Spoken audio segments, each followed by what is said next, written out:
Enito. Enito qui t'a enceinté? Enito, tu n'as que 10 ans, et tu es tombée enceinte. Qui a osé te faire ça? C'est... Si jamais tu oses, si jamais tu dis ça à quelqu'un, tu verras ce que je vais te faire. C'est à toi que je parle. Qui t'a enceinté? C'est grand-père. Il y a longtemps, vivait dans un beau village verdoyant une jeune fille nommée Sherita, fille unique de ses parents. Sherita était un enfant très sage et poli, qui vivait avec ses parents et les rendait très fiers. Bien éduquée par sa maman, la jeune fille grandit dans une famille où on lui enseignait les bonnes manières, les comportements à adopter avec les aînés et toutes ces choses essentielles. Sa mère, Kemi, la suivait très strictement, tandis que son père, Adekola, dégageait un calme.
Tout de même t'informer de quelque chose qui retient toujours mon attention.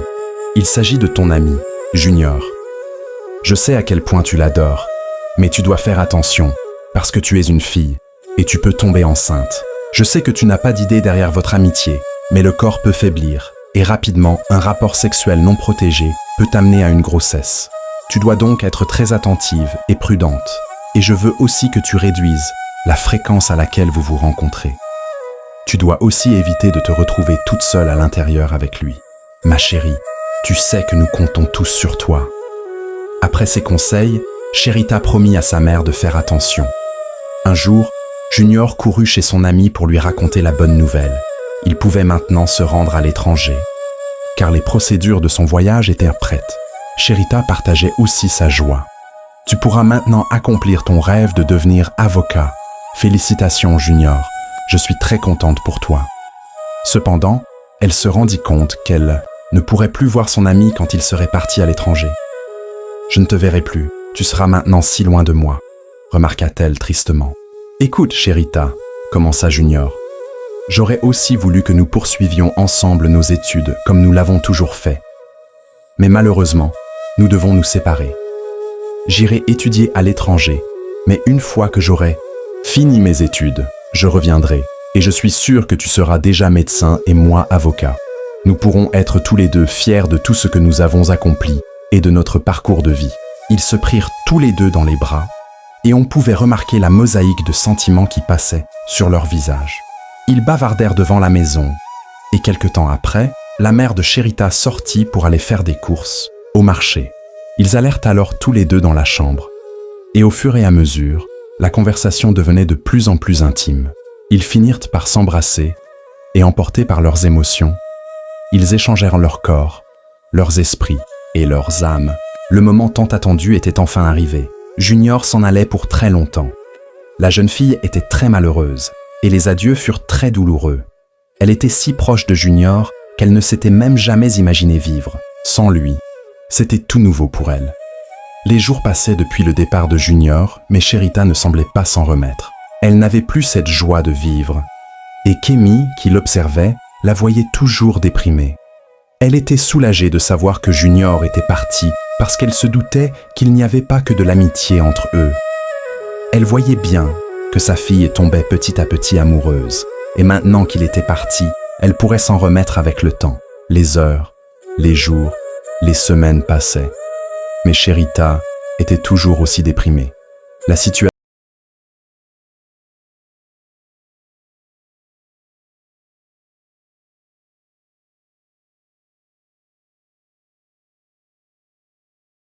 brisait les liens avec Junior. Elle se rendit dans sa chambre et la trouva dans un état inhabituel. Elle tremblait presque sous sa couverture, avait le corps tout chaud.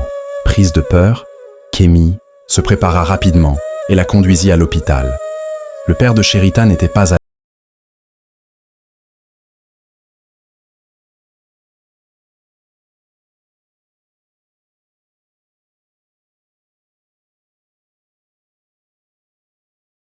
son état. Kemi, qui ne comprenait pas vraiment ce que disait le médecin, lui demanda « Pouvez-vous m'expliquer davantage, s'il vous plaît ?» Le médecin lui répondit alors « Votre fille présente les symptômes d'un début de grossesse, donc ne vous inquiétez pas, il n'y a rien de grave. » Cette fois, c'était clair dans sa tête. Son cœur se mit à battre très fort dans sa poitrine. Sherita, quant à elle, pleurait déjà à chaudes larmes. Kemi ne croyait toujours pas à la véracité des mots du médecin. Elle amena à nouveau sa fille dans un autre centre de santé. Les résultats furent les mêmes.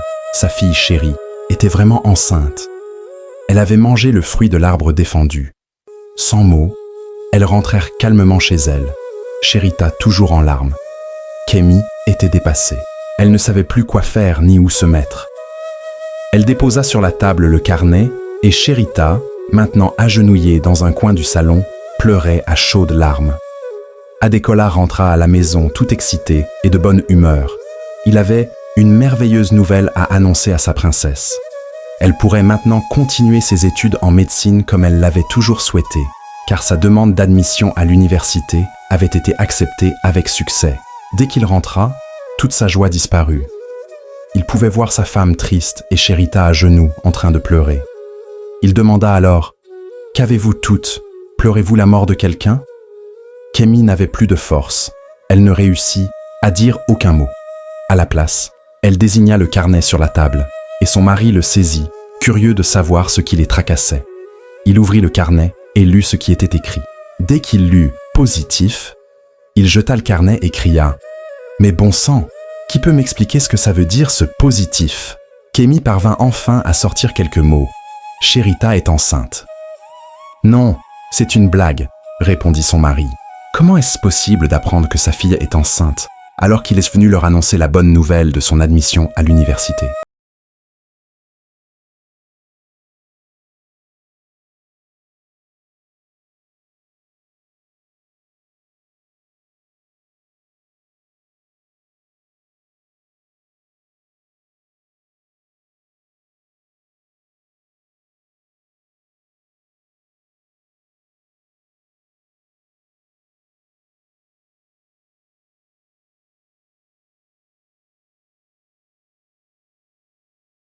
Kemi s'exclama « Je le savais, je t'avais pourtant prévenu, j'ai vu le mal.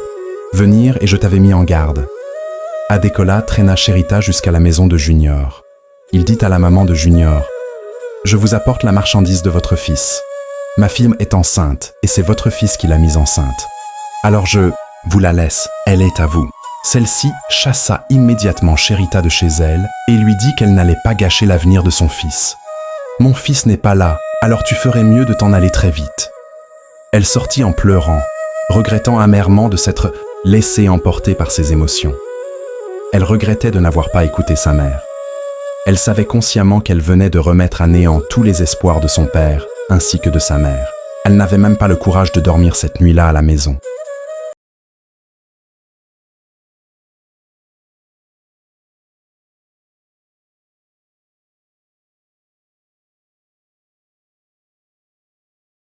Se mit à genoux et supplia sa mère. « Pardon, maman, laisse-moi rentrer. Je suis vraiment désolé. Je sais que je vous ai déçu, mais je suis ta fille. Ne m'abandonne pas, s'il te plaît. » Après tout, c'était sa fille, et elle ne pouvait pas la jeter. C'était déjà fait, et il n'y avait plus de retour en arrière. Maintenant, Elle avait pitié d'elle et décida de supplier son mari de la laisser entrer. Elle s'agenouilla devant lui et lui demanda de lui laisser une seconde chance. Adekola était brisé et triste. Il n'arrivait pas à croire que tous les plans qu'il avait faits venaient de tomber aussi facilement à l'eau à cause d'une erreur aussi stupide que Sherita avait commise. « Chérie, nous pouvons encore, nous, en sortir, lui dit sa femme. Je suis tout autant brisé que toi, et je suis sûr qu'elle a déjà appris de son erreur. Alors, s'il te plaît, donne-lui une seconde chance. Tout le monde peut faire des erreurs, chérie. » Après des moments de réflexion, il finit par décider. Elle ira à l'université dès qu'elle aura accouché, après 1 an, pour continuer ses études. Elle s'y rendra avec son enfant. Ce sera sa punition, parce qu'elle devra assumer son erreur. Il accepta finalement de la laisser rentrer, et Sherita se mit instantanément à genoux. « Je suis désolée, papa. Je suis consciente que je t'ai blessé, mais j'ai retenu la leçon. Je te promets de réaliser malgré tout mon rêve. Je te le promets. » Adekola lui pardonna et l'accueillit à nouveau chez lui. La vie revenait peu à peu à la normale. Elle bénéficiait toujours, malgré tout, de l'attention de ses parents, et elle se promit de regagner à nouveau leur confiance et de les rendre fiers. Le jour de l'accomplissement arriva enfin. Elle fut amenée à l'hôpital par ses parents, et à cause de son jeune âge, elle eut beaucoup de difficultés à accoucher. Elle finit malheureusement par y succomber. Ses parents étaient inconsolables. Ils venèrent de perdre leur seule fille. Cette fois, Adekola pouvait dire à jamais adieu à son projet pour sa fille. Tout s'écroulait devant lui. La mort venait de l'emporter. Kemi était inconsolable. Elle savait au fond d'elle que sa fille allait réaliser leurs rêves comme elle leur avait promis. Mais maintenant, elle n'était plus là. Elle s'efforçait de rester forte pour sa petite fille, mais c'était plus fort qu'elle. Tout ça, c'est la faute de cet enfant, se disait intérieurement Adekola. Cet enfant est la cause de tout ce qui nous arrive aujourd'hui. C'est à cause de lui que ma fille n'est plus. Il se dirigea dans la chambre du bébé, en colère. Kemi, qui était dans la cuisine, entendit des bruits dans la chambre et immédiatement y entra. Elle découvrit alors son mari qui regardait de manière suicidaire la petite fille. Il la regardait et disait « Pourquoi n'es-tu pas morte à la place de ma fille ?» Kemi comprit à ce moment-là qu'elle devrait faire quelque chose, sinon son mari aussi.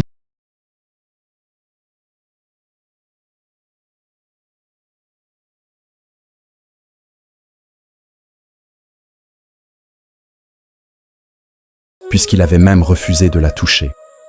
Elle comprenait aussi d'un côté son mari, parce que c'est la venue de ce bébé qui avait provoqué la mort de sa fille chérie. Elle savait maintenant ce qui l'attendait. Elle devait protéger le bébé de son mari jusqu'à ce qu'il soit plus raisonnable. Mais au fil du temps, les choses continuèrent de s'empirer. Son mari trouva refuge dans l'alcool et buvait tout le temps. La mort de sa fille l'avait complètement changé et il était devenu une personne totalement différente. Il rentrait tous les soirs ivre et puant l'alcool. Il avait perdu le goût de la vie. Kemi, quand elle voyait ce bébé qu'elle avait nommé Enito, ne pensait qu'à sa fille décédée. Elle se consolait en disant que c'était une partie de Sherita, et donc ce n'était pas très différent. Elle s'occupait très bien et irréprochablement de sa petite fille. Elle la défendait toujours et la protégeait de la méchanceté et de l'excès de son mari. Les jours, les semaines, les mois, les années étaient maintenant passés. Enito avait maintenant beaucoup grandi. Adekola et Kemi également avaient repris de l'âge. Enito avait maintenant 10 ans. Mais Adekola n'avait toujours pas changé envers elle. Il manifestait à son égard de la pure méchanceté. Chaque fois qu'Enito voulait jouer avec lui ou l'appelait grand-père, il lui donnait des gifles et l'insultait. Il lui interdisait même de l'appeler ainsi. Il ne voulait rien entendre d'elle. La petite fille, très triste, ne comprenait pas pourquoi son grand-père agissait de la sorte avec elle malgré tous ses efforts. Pourquoi ne m'aime-t-il pas ? Ai-je fait quelque chose qu'il ne fallait pas ? Demandait-elle tout le temps à sa grand-mère. Kemi compatissait à sa douleur. Elle n'a pas demandé à naître. Ce sont juste les conditions de sa venue au monde qui n'étaient pas les plus belles, lui répondait-elle simplement. Ne t'inquiète pas, ma chérie. Ce sont juste des problèmes personnels, et bientôt, tu verras qu'il reviendra à la raison et à de meilleurs sentiments. Adekola, totalement transportée par l'alcool, n'assumait même plus son devoir d'homme et ses responsabilités. Elle ne le lui demandait même plus. parce que la seule fois où elle l'avait fait, il s'était mis à la battre. Et elle avait très vite compris qu'elle devait se battre toute seule et voler de ses propres ailes. Elle avait même dit à Enito d'en faire autant et de l'ignorer complètement. Comme tous les soirs, Adekola rentra cette nuit-là, encore ivre. Il se dirigea sans le savoir dans la chambre d'Enito.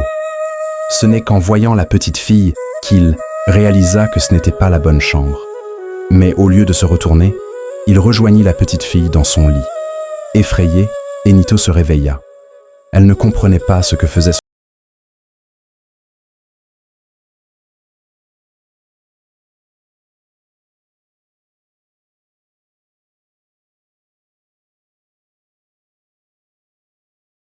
fille.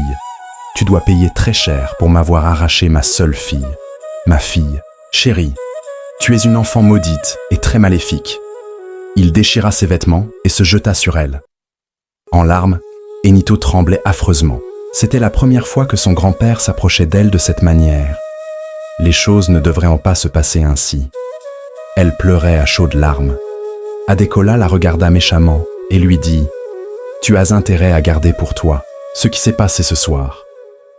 Si tu ne veux pas que la prochaine fois je te tue… » La pauvre petite ne disait plus rien. Elle craignait qu'Adekola lui fasse mal, et elle garda pour elle seule ce qui se passait chaque soir. C'était devenu une habitude pour Adekola. Il s'introduisait doucement dans la chambre de la petite et abusait d'elle. Il lui lançait des mots horribles et très méchants au visage. Kemi, qui connaissait bien sa petite fille, commença par se rendre compte que quelque chose n'allait pas. Elle lui posait toujours la question, mais trop paniquée à l'idée qu'Adekola la tue, Enito gardait pour elle seule ce grand secret. Elle disait à sa grand-mère qu'elle n'avait rien. Kemi était loin de soupçonner son mari. Elle savait, bien qu'il la détestait et ne voulait même pas s'approcher d'elle. Son passe-temps était maintenant l'alcool. Il buvait au point de se saouler, et il finissait toujours par violer sa petite fille. Il ne voulait pas affronter la réalité. Sa nouvelle mode de vie ne l'avantageait pas pour autant. Il commençait à s'affaiblir au fil du temps et n'arrivait même plus à faire les choses les plus basiques. Kemi ne pouvait rien pour son mari. Elle était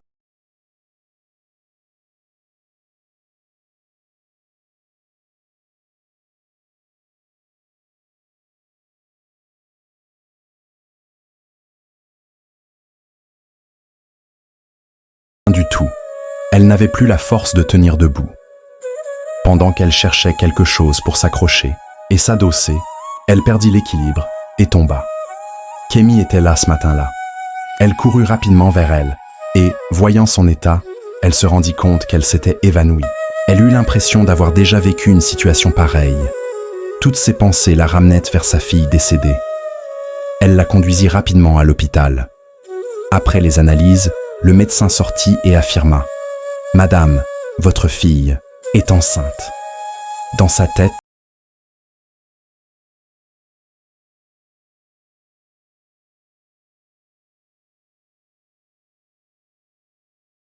grossesse qui lui avait enlevé sa fille chérie.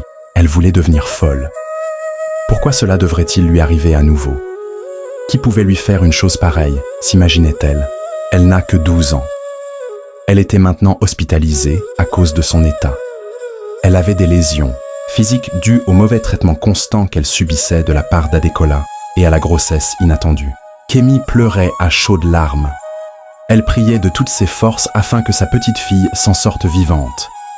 Elle ne pouvait pas supporter à nouveau de perdre sa petite fille, qui était son réconfort depuis la mort de sa fille. Elle voulait d'avoir laissé tomber sa fille, et maintenant sa petite fille. Enito s'était déjà réveillée, mais elle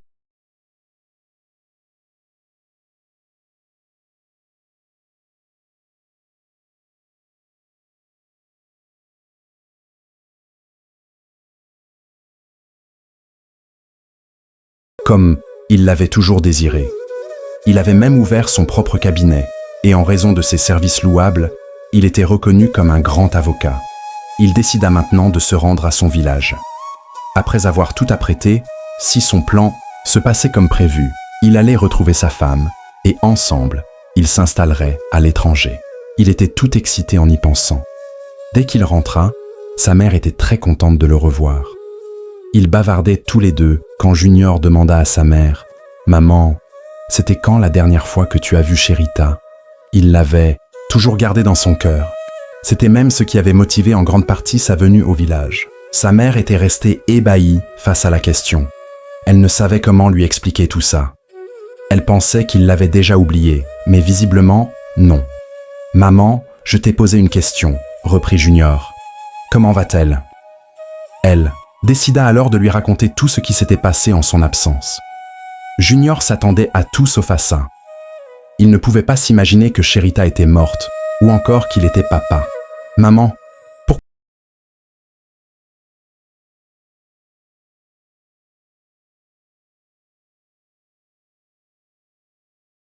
pourquoi ? Je craignais que tu prennes une mauvaise décision, commença-t-elle. Tu étais parti à l'étranger pour un but, et je ne voulais pas que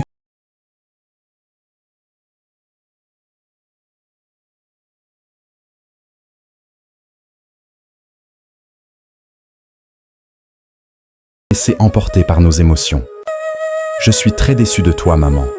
Tu n'aurais jamais dû me cacher une nouvelle aussi importante. J'imagine combien cela a pu être difficile pour elle et pour sa famille. Mais je vais me rattraper, pensa-t-il. Il se rendit immédiatement au domicile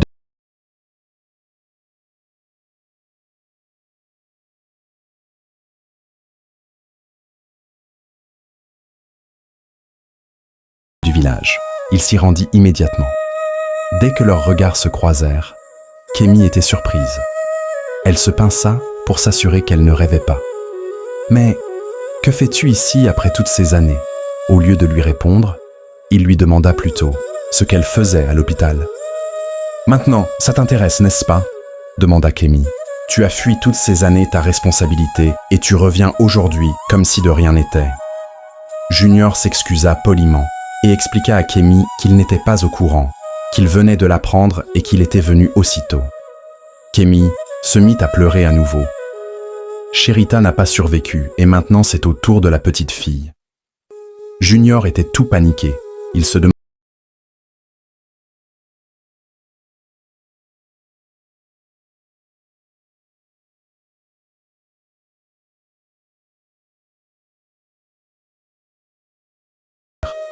il essayait de digérer les informations. Quelqu'un aurait abusé de sa fille et maintenant elle est enceinte. Il était rouge de colère.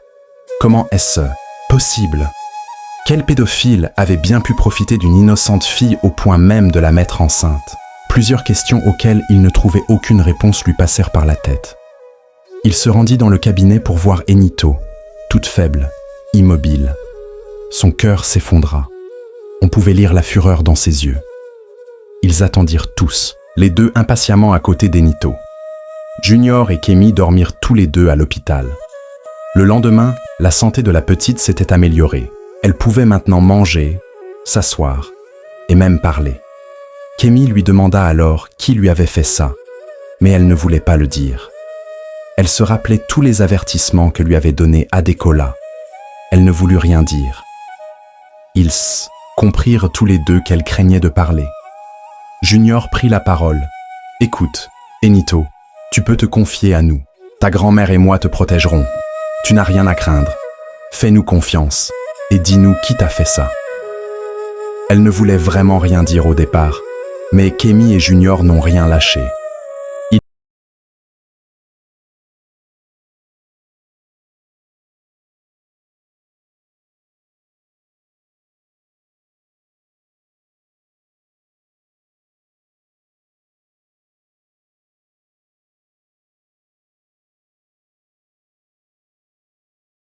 Kémy était choquée. Elle pouvait penser à tout sauf à ça. Elle savait depuis le début qu'Adekola n'aimait pas sa petite fille, mais jamais elle n'aurait pu imaginer qu'il serait capable de la violer au point de la mettre enceinte.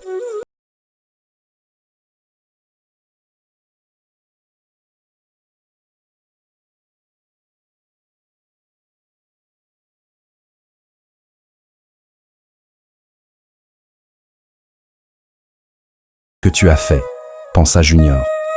Il paya une infirmière afin de s'occuper de sa fille.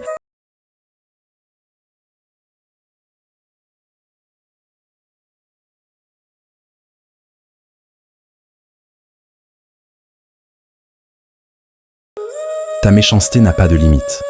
Dis-moi ce que tu as fait à ma petite fille.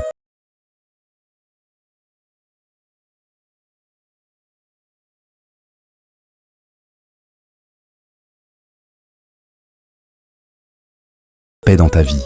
Tu es un homme sans cœur. Junior remplit correctement son rôle de papa. Il veillait à ce qu'elle ne manque de rien.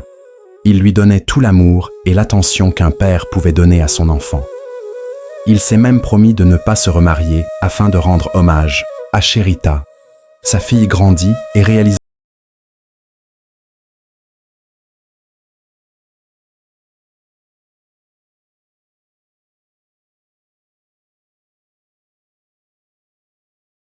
Nous serions ravis de connaître votre avis. Quelles leçons tirez-vous de cette histoire poignante? Partagez vos réflexions dans les commentaires ci-dessous.